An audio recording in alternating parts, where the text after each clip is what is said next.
Olá, gente! Aqui é Fernanda Souza, sou psicóloga e esse é meu podcast, UTI Atuação da Psi. Sejam muito bem-vindos.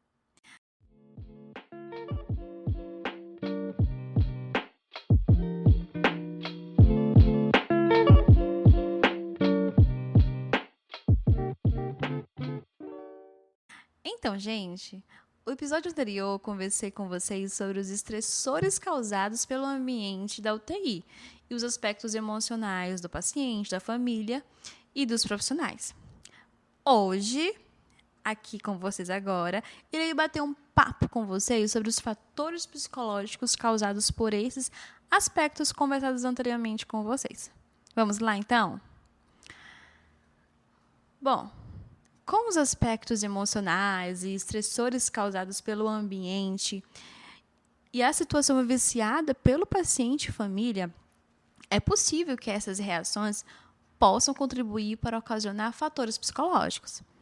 Em destaque é esse ambiente estressante e o que já conversamos por aqui, o paciente vivencia diários fluxos de profissionais, barulhos, notícias, exames diários, alimentação que se torna diferente, o sono que é alterado, a autonomia que é interrompida, as reações medicamentosas, o impacto emocional, o ambiente que é compartilhado de sofrimento e que se pararmos aqui, identificarmos e prestarmos atenção, são diversos aspectos que podem colaborar para o surgimento de fatores psicológicos.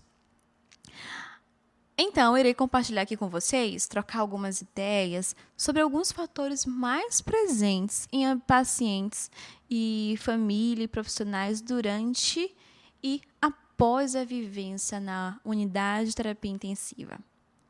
Bom, começo logo a falar sobre as mais recorrentes e que as pesquisas apontam. A primeira delas é a depressão. A depressão, para dizer que o paciente está com depressão durante o período de internação no UTI, é de extrema importância identificar se o paciente apresenta humor deprimido, ou perda de interesse, ou prazer, verificando, claro, todos os dias de internação durante a maior parte do tempo, associados a outros sintomas da depressão, como distúrbios do sono, agitação, ou a lentificação psicomotora, a fadiga, a perda de energia, o sentimento de desvalia ou a culpa, a diminuição da capacidade de pensar e até mesmo de se concentrar e o pensamento recorrente de morte, em que o próprio ambiente causa.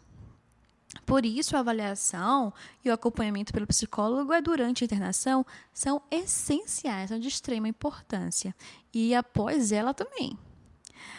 A depressão reativa, mais presente em pacientes, vai apresentar sintomas bem semelhantes que eu acabei de falar, como rebaixamento do humor, o interesse é diminuído, a agitação é presente, a fadiga ou perda de energia, sentimentos de menos-valia e culpa, a diminuição da capacidade de pensar, de se concentrar e os pensamentos também recorrentes de morte. Bom, agora eu vou trazer aqui pontos que fazem muito parte do que estamos falando aqui. Vivemos e ainda estamos vivenciando uma época de extremo cuidado. Atenção, proteção consigo e com o outro também. Presenciamos diversas vezes no jornalismo notícias de internação a pacientes graves de Covid. E muitas pesquisas ainda mostram em que os estudos, diante as sequelas deixadas pela doença, ainda estão sendo investigados. Mas um estudo recente foi compartilhado na Folha de São Paulo em junho de 2021 e aponta que um terço dos pacientes internados apresentam transtornos mentais na UTI 6 meses após sair, sendo gerado pelo estresse da internação, como já até discutimos aqui, o que o ambiente estressou, o comprometimento físico no pós-alta, os problemas financeiros também causados, têm grande impacto na saúde emocional. E quando é recente, quanto atual isso que estamos falando. E outro fator, além da depressão, apresentado diante dos aspectos emocionais, nos quais já comentamos muitas vezes, é a ansiedade. A ansiedade, como todos nós sabemos, faz parte da nossa vida. É um sentimento inerente ao desenvolvimento humano, que é experimentado de modo único. Só que a ansiedade, existem vários fatores que podem contribuir para ela nesse ambiente da UTI, como a internação de urgência, a incerteza do prognóstico, dor, isolamento de outras pessoas, perda da independência, como já falamos várias vezes, a deficiência futura, a própria preocupação com a família, a preocupação financeira com os custos em relação aos cuidados médicos. E quando eu falo essa preocupação da família, há pacientes, pai, mãe e filhos, né, pais que se preocupam de como o filho está sendo cuidado, se está faltando algo, que muitos deles são um provedor da casa, mães que deixam filhos pequenos com outros cuidados de outras pessoas da família, que gera essa preocupação. E das próprias crianças também que estão internadas, né, que um ambiente diferente para elas, não é um ambiente lúdico, onde não há outras crianças, está ausente da escola, então gera essa preocupação. Além do medo da morte, o sentimento de impotência decorrente da doença, a própria distração e a hipervigilância e os sintomas fisiológicos. Todos esses são fatores que podem contribuir para a ansiedade. E, diante do adoecer, é natural o medo. E é um sentimento muito presente na ansiedade. Os transtornos de ansiedade incluem transtornos que compartilham características de medo e ansiedade excessivos e perturbações comportamentais. E os sintomas presentes na ansiedade é angústia, inquietação, as preocupações excessivas, o medo ou pavor, além dos sintomas físicos referentes às sensações corporais, como um aperto do peito, a palpitação, a falta de ar, a náusea, a cólica abdominal, a transpiração excessiva, a tontura, tremores e até mesmo calafrios e formigamentos. Esse é um outro fator bem presente em paciente durante e após a UTI. Além da ansiedade, depressão, tem o estresse pós-traumático, conhecido muito como TEPT.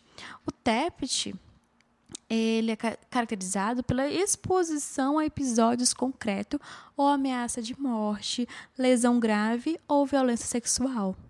E um deles é muito presente no ambiente da UTI, que é essa ameaça de morte. É recorrente os pacientes terem pensamentos e medo da morte.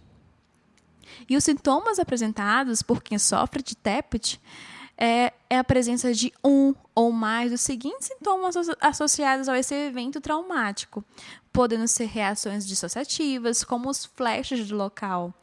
Muitos desses pacientes que vivenciaram esse ambiente, um tempo depois, os flashes começam a aparecer, né, dessa agitação do ambiente, de profissionais indo para lá e para cá, das visitas, dos exames periódicos, das notícias, do barulho, das luzes, tudo isso como um flash no quem sofre de TEPT. E tendo uma duração por mais de 1 mês do sintoma para ser considerado. Mas vem cá, eu vou fazer uma pergunta para vocês. Respondem aí. Vocês conhecem a síndrome pós-cuidado intensivos? E aí, já ouviram falar? É um nome muito comum. E o nome próprio já diz, né, o que ela caracteriza. Lembro aqui que eu ouvi essa síndrome na minha pós-graduação e foi muito claro para mim quando eu ouvi ela, pois ela é caracterizada por alterações cognitivas, psicológicas e físicas em função do período de hospitalização do paciente. Porque, como eu já disse para vocês, o próprio nome já diz. Além disso, familiares desses pacientes críticos também têm a sua saúde psicológica e física afetadas, né? Como já discutimos por aqui, durante a permanência na UTI. E as consequências mais prováveis do paciente sobrevivente de uma doença crítica acabam tendo prejuízo. E prejuízo na qualidade de vida do paciente e da família também.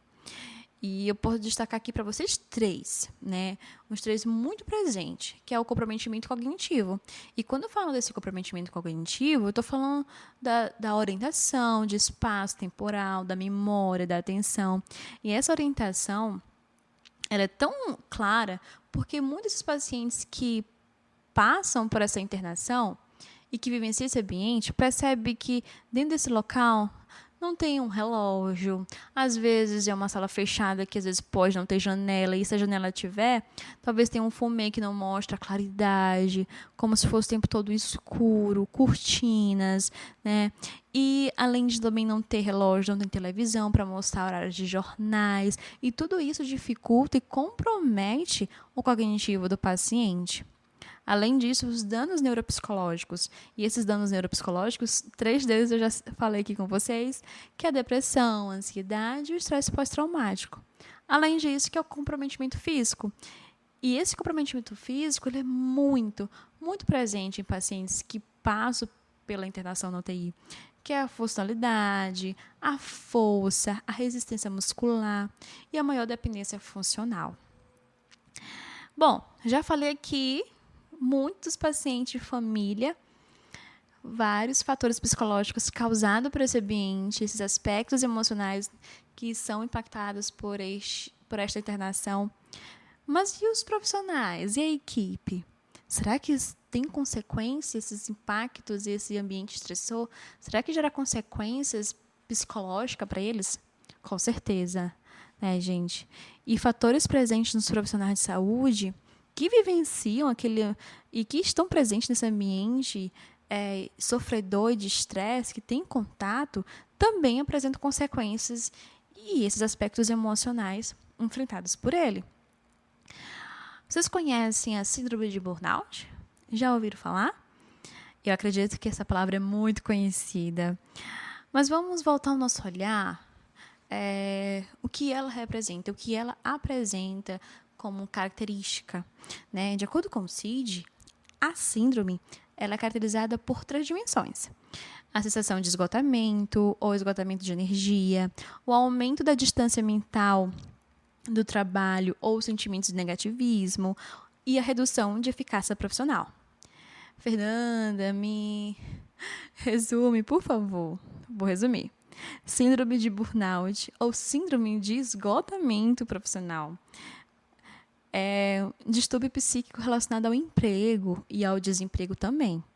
Ele apresenta um conjunto de sintomas como a ausência no trabalho, isolamento, agressividade, mudanças bruscas de humor, a irritabilidade, as dificuldades de concentração, os lapsos de memória, ansiedade, depressão e a baixa autoestima.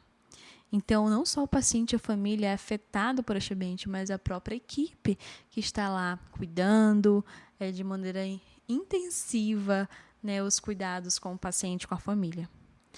Bom, depois de apresentar os fatores psicológicos mais presentes aos pacientes, famílias, profissionais, faço uma pequena pausa aqui com vocês para trazer um questionamento, não só um, 2 questionamentos a vocês ouvintes, que creio eu que a maioria de vocês sejam psicólogos que estejam me ouvindo agora. E se não for, tudo bem, pensa comigo do mesmo jeito. Depois de 3 episódios apresentando todos os contextos e consequências, quais intervenções possíveis dos profissionais nesse cenário para o paciente e família? E, mais ainda, quais possíveis intervenções nossas, psicólogos, podemos realizar nesse ambiente para o paciente e famílias profissionais? E aí? Bom, no próximo episódio estarei batendo um papo com vocês sobre essas perguntas que deixo por aqui. Então, até o nosso próximo encontro. Tchau!